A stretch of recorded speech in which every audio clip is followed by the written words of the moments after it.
The testament of Benjamin, the 12th son of Jacob and Rachel. Chapter 1. A copy of the words of Benjamin, which he testified to his sons. Having lived 125 years, he kissed them and said, "Just as Isaac was born to Abraham in his old age, so I was born to Jacob. Since Rachel my mother died as she was bearing me, I had no milk from her, but was nursed instead by Bilhah, her maidservant. For after Rachel bore Joseph, she was sterile for 12 years. She prayed to Yahuwah with fasting, and conceived and gave birth to me. My father loved Rachel exceedingly, and prayed that he might see 2 sons born from her. For this reason I was called Benjamin, that is, son of days."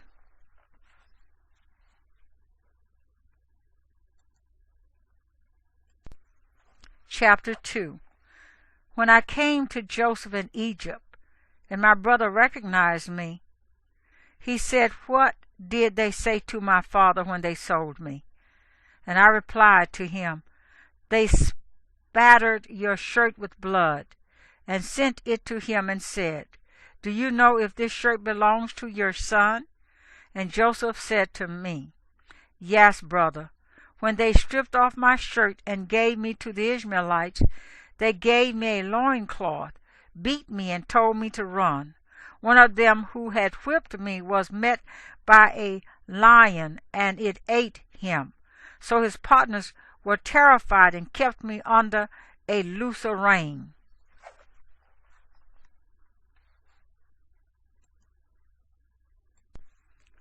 Chapter 3.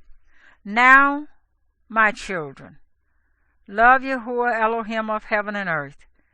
Keep his commandments. Pattern your life after the good and pious man Joseph. Let your thoughts incline to the good, as you know to be so with me, because he who has the right set of mind sees everything rightly. Fear Yahuwah and love your neighbor. Even if the spirits of Beliar seek to derange you with all sorts of wicked oppression, they will not dominate you any more than they dominated Joseph, my brother. How many men wanted to destroy him, and Yahuwah looked out for him.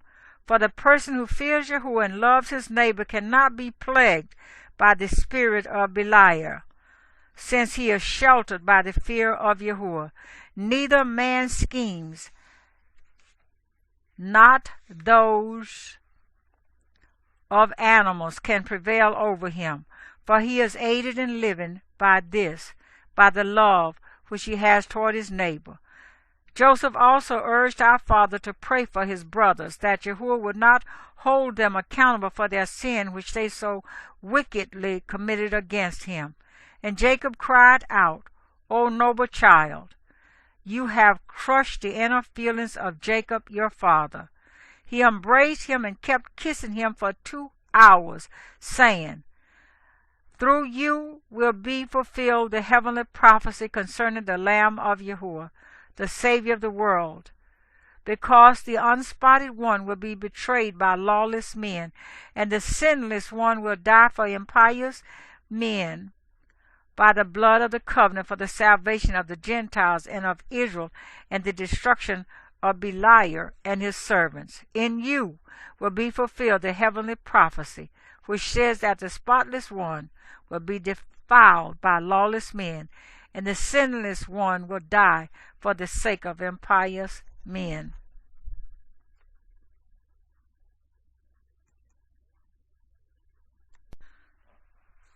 Chapter 4. See then, my children, what is the goal of the good man? Be imitators of him in his goodness because of his compassion, in order that you may wear crowns of glory. For a good man does not have a blind eye, but he is merciful to all, even though they may be sinners. And even if persons plot against him for evil ends, by doing good this man conquers evil, being watched over by Yahuwah. He loves those who wrong him as he loves his own life. If anyone glorifies himself, he holds no envy. If anyone becomes rich, he is not jealous. If anyone is brave, he praises him. He loves the moderate person. He shows mercy to the impoverished. To the ill he shows compassion. He fears Yahuwah. He loves the person who has the gift of a good spirit as he loves his own life.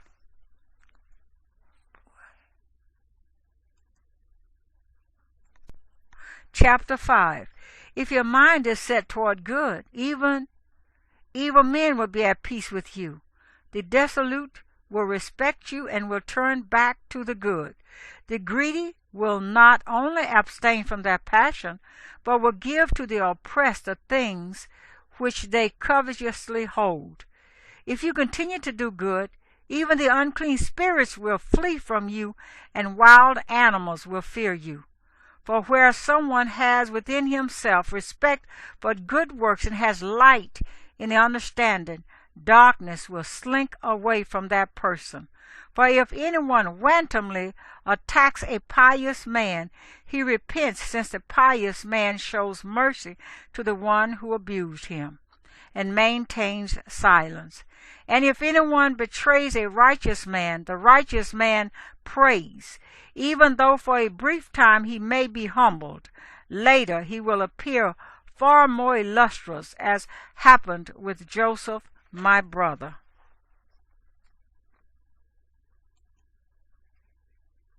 Chapter 6. The deliberations of the good man are not in the control of the deceitful spirit. Beliar, for the angel of peace guides his life. For he does not look with passionate longing at corruptible things, nor does he accumulate wealth out of love for pleasure. He does not find delight in pleasure, nor does he grieve his neighbor, nor does he stuff himself with delicacies, nor is he led astray by visual excitement. Yahuwah is his lot.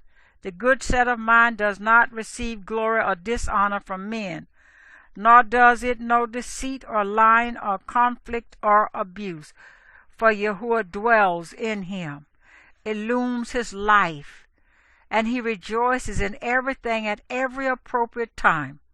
The good set of mind does not talk from both sides of its mouth, praises and curses, abuse and honor, calm and strife, hypocrisy and truth, poverty and wealth, but it has one disposition, uncontaminated and pure toward all men. There is no duplicity in its perception or its hearing. Whatever it does or speaks or perceives, it knows that Yahuwah is watching over its life. For he cleanses his mind in order that he will not be suspected of wrongdoing either by men or by Yahuwah. The works of Beliar are twofold, and have in them no integrity.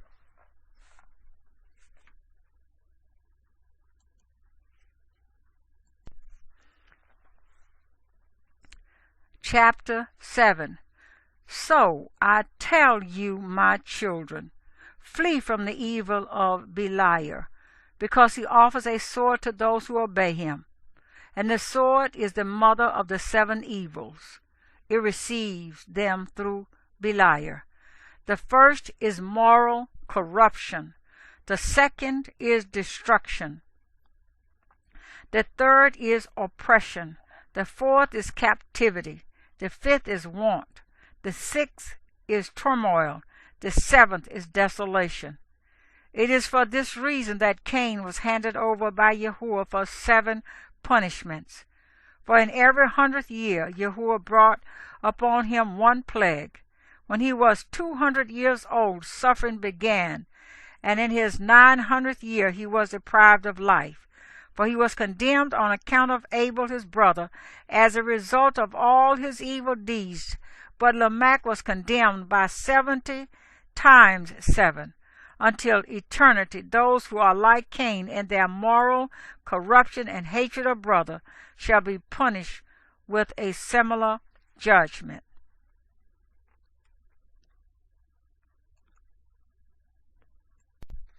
Chapter 8. But you, my children, run from evil, corruption, and hatred of brothers. Cling to goodness and love, For the person with a mind that is pure with love does not look on a woman for the purpose of having sexual relations. He has no pollution in his heart, because upon him is resting the Spirit of Yahuwah. But just as the sun is unpolluted, though it touches dung and slime, but dries up both and drives off the bad odor, so also the pure mind, though involved with the corruptions of earth, edifies instead and is not itself corrupted.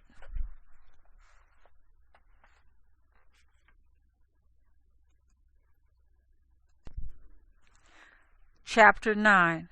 From the words of Enoch the righteous, I tell you that you will be sexually promiscuous like the promiscuity of the Sodomites, and will perish, with few exceptions.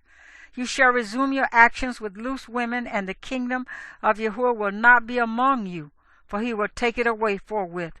But in your allotted place will be the temple of Yahuwah, and the latter temple will exceed the former in glory. The 12 tribes shall be gathered there, and all the nations, until such time as the Most High shall send forth his salvation through the ministration of the unique prophet. He shall enter the first temple, and there Yahuwah will be abused, and will be raised up on wood, and the temple curtain shall be torn, and the Spirit of Yahuwah will move on to all the nations as a fire is poured out. And he shall ascend from Hades, and shall pass on from earth to heaven. I understand how humble he will be on the earth, and how splendid in heaven. Chapter 10. When Joseph was in Egypt, I earnestly desired to see his appearance and the form of his face. And through my father's Jacob's prayers I saw him, while I was awake during the day, just as he was, his whole appearance. After he had spoken these things to them, he said, You know then, my children, that I am dying. Do the truth, each of you, to his neighbor. Keep the law of Yahuwah and his commandments. For I leave you these things instead of an inheritance. Give them then to your children for an eternal possession. That is what Abraham, Isaac, and Jacob did. They gave us all these things as an inheritance, saying, Keep Yahuwah's commandments until Yahuwah reveals his salvation to all the nations. And then you will see Enoch and Seth and Abraham and Isaac and Jacob being raised up at the right hand in great joy. Then shall we also be raised, each of us over our tribe, and we shall prostrate ourselves before the heavenly King. Then all shall be changed, some destined for glory, others for dishonor. For Yahuwah first judges Israel for the wrong she has committed, and then he shall do the same for all the nations. Then he shall judge Israel by the chosen Gentiles, as he tested Esau by the Midianites who loved their brothers. You therefore, my children, may your lot come to be with those who fear Yahuwah. Therefore, my children, if you live in holiness, in accord with Yahuwah's commandments, you shall again dwell with me in hope. All Israel will be gathered to Yahuwah. Chapter 11. And I shall no longer be called a rapacious wolf on account of your rapine, but Yahuwah's worker, providing food for those who do good works. And in later times there shall rise up the beloved of Yahuwah from the lineage of Judah and Levi, one who does his good pleasure by his mouth, enlightening all the nations with new knowledge. The light of knowledge will mount up in Israel for her salvation, seizing them like a wolf, coming upon them and gathering the Gentiles. Until the consummation of the ages he shall be in the congregations of the Gentiles and among the rulers. Like a musical air in the mouths of all, he shall be written of in sacred books, both his work and his word. And he shall be Yahuwah's chosen one forever. He shall range widely among them, like my father Jacob, saying, He shall fill up what was lacking of your tribe.